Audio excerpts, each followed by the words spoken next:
everyone, welcome you all in your YouTube channel ASR. I'm back with a new video. Guys आपको जैसे कि पता ही होगा कि इससे पहली वाली वीडियो यानी पार्ट 1 में मैं अभी तक यूनाइटेड नेशंस के बेसिक्स डिस्कस कर चुका हूं और उसमें मैं आपको 6 ऑर्गन्स भी बता चुका हूं, जिसमें से एक डिस्कस मैंने कर दिया है पार्ट 1 में और बाकी के 5 ऑर्गन मैं इस वीडियो में डिस्कस करने वाला हूं। इस वीडियो को देखने के बाद आपका यूनाइटेड नेशन से रिलेटेड हर एक डाउट खत्म हो जाएगा। बस आपको ये वीडियो लास्ट तक देखना है। गाइज अगर आपको कोई भी डाउट होता है तो आप मुझे कमेंट सेक्शन में पूछ सकते हैं या इंस्टाग्राम पर भी पूछ सकते हैं। मैं इंस्टाग्राम पर हाईली एक्टिव रहता हूं। मेरी इंस्टाग्राम आईडी है अमन सिंह रावत 99। तो चलिए शुरू करते हैं बिना किसी देरी के। Let's begin. गाइज आपके साथ में इस वीडियो में यूनाइटेड नेशंस के बाकी के ऑर्गन डिस्कस करने वाला हूं। अगर आपने मेरा इससे पहला वाला वीडियो नहीं देखा है तो आप पहले उसको देख लीजिए, ये क्योंकि उससे रिलेट करता है, आपको आसानी होगी ये समझने में। आपको पता होगा कि यूनाइटेड नेशन में मैं आपको 6 ऑर्गन्स बता चुका हूं और एक ऑर्गन में उसमें से भी डिस्कस कर चुका हूं, जनरल असेंबली। हम इसमें बाकी के 5 ऑर्गन डिस्कस करने वाले हैं। तो चलते हैं हम अपनी स्लाइड्स में। ये सभी मैं आपके साथ डिस्कस कर चुका हूं। तो ये देखिए, मैंने ये आपको 6 ऑर्गन्स बताए थे इससे पहले वाले वीडियो में, पर मैंने आपके साथ सिर्फ डिस्कस एक ही किया था। वो क्या था? मैंने आपके साथ जनरल असेंबली डिस्कस। अगली बाकी के जो ऑर्गन्स है वो मैं आपके साथ इस वीडियो में डिस्कस करने वाला हूं। वो कौन कौन से? Security council, secretariat council, economic and social council, international court of justice and trusteeship council. तो बढ़ते हैं अपनी स्लाइड्स की ओर। जनरल असेंबली में आपके साथ पहले डिस्कस कर चुका हूं, तो इस वीडियो में हम नहीं करने वाले डिस्कस। सबसे पहला आता है हमारा सिक्योरिटी काउंसिल, मतलब सेकंड नंबर का इस वीडियो का पहला है। तो सेकंड सिक्योरिटी काउंसिल में आपके साथ इसमें डिस्कस करने वाला हूं। तो चलते हैं हम। Role to maintain international peace and security, पूरे विश्व में शांति बनाए रखना और सुरक्षा प्रदान करना, यह सिक्योरिटी काउंसिल का मेन मोटिव है। इसमें क्या होता है? Take lead in determining existence of threat to the peace और एक्ट ऑफ एग्रेशन। इसका काम क्या होता है? क्या होता है, कहीं भी क्या होते हैं, अगर पीस का कोई थ्रेट है, यानी अगर पीस को कोई खतरा है, कोई शांति मतलब भंग हो रही है, तो ये क्या करता है? वहां के जो हालात है उसका जायजा लेता है, उसके बारे में जानता है और वहां पे जाके सॉल्यूशन देता है अपना, कि क्या होता है, कैसे आप जाके इस प्रॉब्लम को सॉल्व कर सकते हो। ये काम होता है सिक्योरिटी काउंसिल का। इसका जो ऑफिस है वो न्यूयॉर्क में। जितने भी सारे ऑफिस हैं, जितने भी ऑर्गन्स हैं ना यूनाइटेड नेशंस के, सबके ऑफिस न्यूयॉर्क में। सिर्फ एक का ऑफिस है जो नीदरलैंड में है। वो किसका है? हमारा इंटरनेशनल कोर्ट ऑफ जस्टिस। बाकी सबके कहां है? मैंने आपको बता दिया, बाकी सबके न्यूयॉर्क में। Security council president, security council का हेड कौन होता है? वो होता है प्रेसिडेंट, और वो चेंज होता रहता है एवरी मंथ ऑन रोटेशन के हिसाब से वो बार बार हर महीने चेंज होता रहता है। टोटल मेंबर्स कितने होते हैं हमारे सिक्योरिटी काउंसिल में? वो होते हैं 15। 5 होते हैं परमानेंट मेंबर और 10 होते हैं non permanent member for 2 years. जो हमारे परमानेंट मेंबर होते हैं वो तो हमेशा के लिए होते हैं हमारे, और जो 10 नॉन परमानेंट मेंबर हैं वो सिर्फ 2 साल के लिए होते हैं और वो हर 2 साल में चेंज होते रहते हैं। Each member has 1 vote. Her member के पास एक वोट होता है, चाहे वो परमानेंट मेंबर है चाहे वो नॉन परमानेंट मेंबर है, दोनों के पास एक एक वोट होगा। 5 परमानेंट मेंबर्स, हमारे जो 5 परमानेंट मेंबर है सिक्योरिटी काउंसिल के, वो है China, France, Russia federation, the United kingdom and the United states. ये जो हमारी 5 कंट्रीज है, ये हमारी परमानेंट मेंबर है किसकी? सिक्योरिटी काउंसिल की। बढ़ते हैं अपनी नेक्स्ट स्लाइड की ओर। हमारे A member state of UN which is not a member of Security Council may participate in discussion when the Council consider that country interests are affected। क्या होता है? कोई कंट्री है, जैसे उसकी वो चल रही है, उसका मुद्दा चल रहा है कहाँ? क्या बोलते हैं? सिक्योरिटी काउंसिल में उसका मुद्दा चल रहा है। तो क्या बोलते हैं? और वो कंट्री यूनाइटेड नेशन का हिस्सा है पर सिक्योरिटी काउंसिल का हिस्सा नहीं है। एक बार ध्यान से सुनना, जैसे किसी भी बारे में, किसी भी कंट्री का कोई मुद्दा चल रहा है वहां, तो अगर वो कंट्री यूनाइटेड नेशन का हिस्सा है और सिक्योरिटी काउंसिल का हिस्सा नहीं है, तो वहां जाके उस कॉन्फ्रेंस में जाके पार्टिसिपेट कर सकती है। उस डिस्कशन जो चल रहा है वहां जाके पार्टिसिपेट कर सकती है। वहां पे अपना पॉइंट, अपना व्यू, जो उसका अपना विचार है वो भी दे सकता है, पर उसका वोट काउंट नहीं होगा। ये बात जरा ध्यान से याद रखना। क्या बोलते हैं? जो टोटल जो इसमें जो भी होता है ना, मतलब जैसे किसी का भी मुद्दा चल रहा है, मैंने आपको बता दिया है, उसमें जाके जो कंट्री सिक्योरिटी काउंसिल का मेंबर नहीं है पर क्या बोलते हैं यूनाइटेड नेशन का मेंबर है, वो वहां जा सकता है और अपना पॉइंट वो रख सकता है, अपना पॉइंट रख सकता है वहां पे जाके, पर वो वोट नहीं कर सकता। वोट सिर्फ कौन कर सकते हैं? सिक्योरिटी काउंसिल के मेंबर होते हैं, जो 15 होते हैं। 5 परमानेंट होते हैं और बाकी 10 नॉन परमानेंट होते हैं। वीटो पावर होती है किसी भी क्या होता है रिजोल्यूशन को रिजेक्ट करने की। Refers to the power of permanent member to veto any resolution of security council. जो ये वीटो पावर है ये सिर्फ परमानेंट मेंबर्स के पास है। यूनाइटेड नेशन के जो परमानेंट मेंबर है जो मैंने आपको पीछे बताया उन्हीं के पास है हमारी वीटो पावर किसी भी रिजोल्यूशन को रिजेक्ट करने की। इसको ही इसी जो ये वीटो पावर है ना इसी को ही अनडेमोक्रेटिक मोस्ट अनडेमोक्रेटिक माना जाता है। मतलब इसको ही सही नहीं माना जाता यूनाइटेड नेशन में। कहा जाता है कि बाकी सब कुछ सही है यूनाइटेड नेशन में, बस एक यही सबसे खराब है। बढ़ते हैं अपनी नेक्स्ट स्लाइड की ओर। हमारी नेक्स्ट स्लाइड में economic and social council discuss करेंगे। ये हमारी तीसरी क्या है हमारी थर्ड ऑर्गन है यूनाइटेड नेशन की। इसमें क्या होता है UN central platform for reflection debate and innovative thinking on sustainable development. इसमें क्या होती है डिबेट होती है, इनोवेटिव थिंकिंग होती है फॉर ऑन सस्टेनेबल डेवलपमेंट, जो भी डेवलपमेंट होना होता है। ये 3 डायमेंशन में काम करता है, यानी आप 3 स्तंभ भी बोल सकते हो। ये 3 स्तंभ है इसके काम करने के। वो है कि कहाँ डेवलपमेंट करता है 3 स्तंभ, वो है economic social and environmental. Also responsible for follow up to major United Nation conferences and summits. ये क्या करता है जो यूनाइटेड नेशंस की जितने भी मेजर कॉन्फ्रेंसेस होती है उनके बारे में उनको भी फॉलो करता रहता है लगातार, और जहां वहां जो भी कुछ हुआ है उसको उसकी भी जानकारी रखता है ये अपने पास। इसके टोटल 54 मेंबर्स होते हैं फॉर ओवरलैपिंग 3 ईयर टर्म्स। ठीक है, इसके 54 मेंबर्स होते हैं। लोकेटेड इसका ऑफिस भी न्यूयॉर्क में। मैंने आपको बताया सभी 5 ही जितने भी ऑर्गन है 6 ऑर्गन में से 5 ऑर्गन का कहाँ है ऑफिस न्यूयॉर्क में। बस एक मात्र है जिसका कहाँ है नीदरलैंड में, वो है हमारा international court of justice. Current president her excellency monal joule of Norway. जो इसके अभी करंट प्रेसिडेंट है, इसका जो हेड होता है इकोनॉमिक एंड सोशल काउंसिल का, वो हेड कौन है मोना जूल, और वो कहाँ के नॉर्वे के। बढ़ते हैं हम अपनी नेक्स्ट स्लाइड में।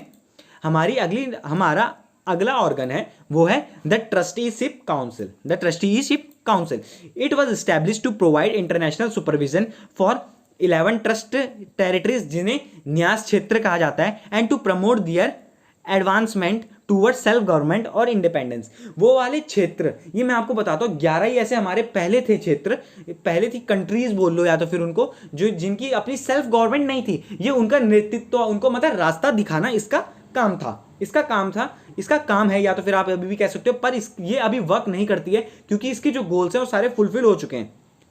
Trust territory a non-self government territory placed under an administrative authority by the trusteeship council of UN. Aims of trusteeship system got fulfilled in 1994. All trust territories attained self-government or independence either as separate state और by joining neighboring independence country। मैंने आपको बताया था जो ये council है इसके जो सारे गोल्स हैं वो फुलफिल हो चुके हैं 1994 में। इसका मेन वर्क क्या था, जो हमारी क्या बोलते हैं वो वाली कंट्रीज थी या वो वाले क्षेत्र थे जिनकी खुद की गवर्नमेंट नहीं थी, जो क्या बोलते हैं जिनका नेतृत्व ढंग से नहीं किया जा रहा था। इसका काम था कि वहां जाके उनकी गवर्नमेंट बनवा लेना, या अगर उनकी खुद की गवर्नमेंट नहीं है तो किसी और नेबरिंग कंट्रीज के साथ ज्वाइन हो जाते थे। जैसे यहाँ पे लिखा है joining neighbour countries by joining neighbouring independent countries. किसी भी इंडिपेंडेंट यानी पड़ोसी, जो पड़ोसी देश है, नेबर माने पड़ोसी, जो पड़ोसी देश है उसके साथ मिल गए। बढ़ते हैं हम अपनी नेक्स्ट स्लाइड की ओर। हमारी नेक्स्ट स्लाइड है trusteeship council suspended operation on 1 नवंबर 1994। इसने अपने सारे ऑपरेशन खत्म कर लिए थे 1994 तक, a month after independence of Palau. क्या बोलते हैं जब लास्ट था जिसकी पलाऊ वो वाली कंट्री थी जिसकी लास्ट टाइम ट्रस्टीशिप ने काउंसिल ने मदद करी थी। Last remaining UN trust territory यानी United Nation trust territory by resolution adopted on 25/1994। इसने एक रेजोल्यूशन अडॉप्ट किया 1994 में कि क्या बोलते हैं क्या था वो रेजोल्यूशन, मैं आपको बताता हूं। Trusteeship council amended its rule to procedure, dropped annual meets and agreed to meet as occasion required। इसने क्या करा कि एक रूल बनाया अपना कि क्या बोलते हैं ये हर एनुअल मीट मतलब हर साल नहीं मिलेगी, हर साल किसी भी काउंसिल में आके नहीं बैठे, कॉन्फ्रेंस में आके नहीं बैठेगी। ये जब तभी आएगी जब इसकी जरूरत होगी, किसी ओकेशन पे आएगी और जब इसकी जरूरत होगी। बढ़ते हैं हम अपनी नेक्स्ट स्लाइड की ओर। हमारी नेक्स्ट स्लाइड है इंटरनेशनल कोर्ट ऑफ जस्टिस, जिसे हम अंतरराष्ट्रीय न्यायालय भी कहते हैं। इसका रोल क्या है, to settle legal dispute submitted to it by states in accordance with international law and to give advisory opinion on legal question.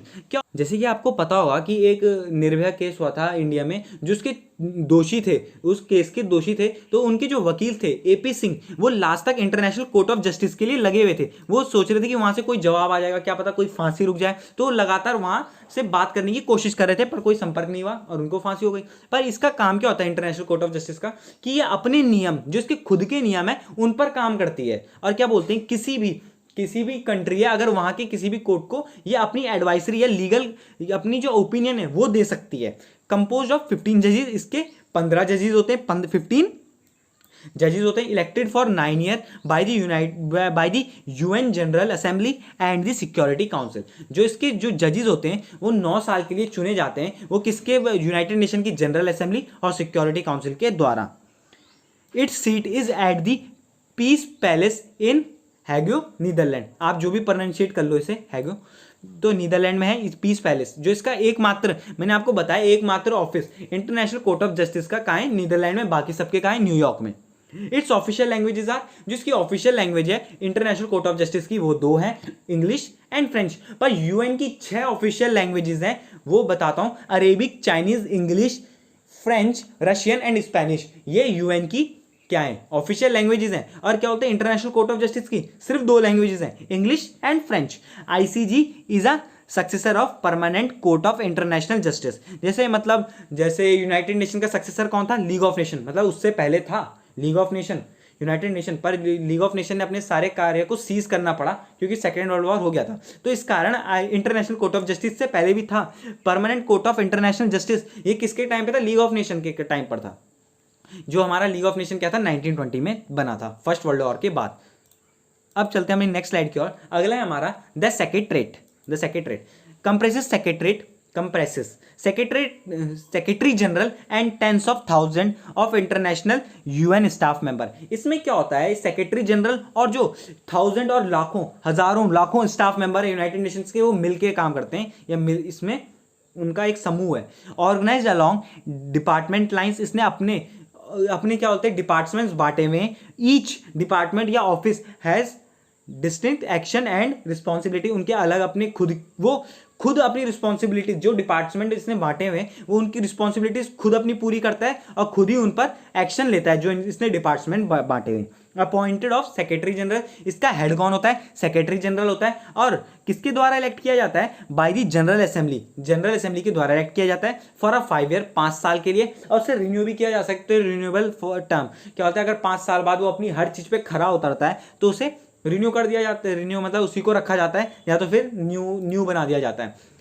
Secretary general is the chief administrative officer and head of secretariat. जो हमारा secretary general होता है वो हमारा chief administrative officer भी होता है और हमारा हेड ऑफ द सेक्रेटरी भी होता है। इसका जो ऑफिस है वो है न्यूयॉर्क। बढ़ते हैं अपनी नेक्स्ट स्लाइड में। अब थोड़ा सा मैं आपको बताता हूँ, जो हमारे करंट सेक्रेटरी जनरल है यूएन के, वो है हमारे एंटोनियो ग्यूटेरेस। एंटोनियो ग्यूटेरेस हमारे क्या है, करंट सेक्रेटरी जनरल है। ये हमारे 9th सेक्रेटरी जनरल हैं। इन्होंने ऑफिस कब से संभाला हुआ है, इन्होंने ऑफिस संभाला है 1 जनवरी 2017 से। ये तब से हमारे क्या है, सेक्रेटरी जनरल हैं यूएन के, सेक्रेटरी जनरल हैं 1 जनवरी 2017 से। बिफोर बिकमिंग सेक्रेटरी जनरल बनने से पहले served as a United Nation high commissioner for refugee from June 2005 to December 2015। ये सेक्रेटरी जनरल बनने से पहले इन्होंने United Nation high commissioner for refugee के में भी काम किया है। ये वहां थे जून 2005 से दिसंबर 2015 तक। Served as a prime minister for a Portugal from 1945 to 2002। ये प्राइम मिनिस्टर भी थे पोर्टुगल के, कब से कब तक, 1995 से लेकर 2002 तक। अब मैं आपको कुछ इंपॉर्टेंट पॉइंट बता देता हूं यूएन से रिलेटेड। यूएन से रिलेटेड क्या सबसे इंपॉर्टेंट क्वेश्चन क्या पूछा जाता है।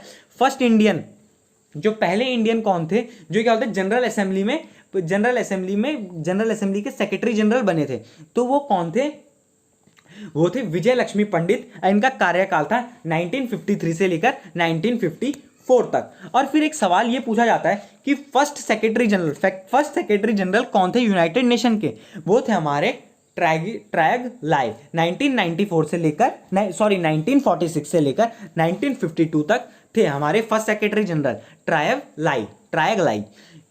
और यूनाइटेड नेशन, एक बहुत ही इंपॉर्टेंट क्वेश्चन है, बहुत इंपॉर्टेंट पॉइंट है, यूनाइटेड नेशन को अवार्ड, मतलब यूनाइटेड नेशन को सम्मानित किया गया है 2001 में, किससे? नोबेल प्राइज में, नोबेल प्राइज में। और एक मैं आपको एक बहुत ही ज्यादा इंपॉर्टेंट क्वेश्चन है, क्या बोलते हैं, पहले जब होता था तो एक काले गोरे का बहुत ज्यादा सीन होता था, आपको पता ही होगा। तो क्या थे? कॉफी एनन, कॉफी एनन पहले सेक्रेटरी जनरल थे किसी भी अफ्रीकन कॉन्टिनेंट से, कि वो पहले सेक्रेटरी जनरल बने थे किसी भी अफ्रीकन कॉन्टिनेंट से। और इनका काम था, इनका कार्य था 1997 से लेकर 2006 तक। गाइस इस वीडियो में इतना ही। आई होप आपको ये वीडियो पसंद आया होगा। अगर आपको ये वीडियो पसंद आया तो लाइक कीजिए, शेयर कीजिए एंड सब्सक्राइब कीजिए मेरे चैनल को। गाइस अगर आपको कोई भी डाउट होता है तो आप मुझे कमेंट सेक्शन में पूछ सकते हैं या इंस्टाग्राम पर भी पूछ सकते हैं। मैं इंस्टाग्राम पर हाईली एक्टिव रहता हूँ। मेरी इंस्टाग्राम आईडी है अमन सिंह रावत 99। मैं इस वीडियो का लाइक एम रखता हूँ 50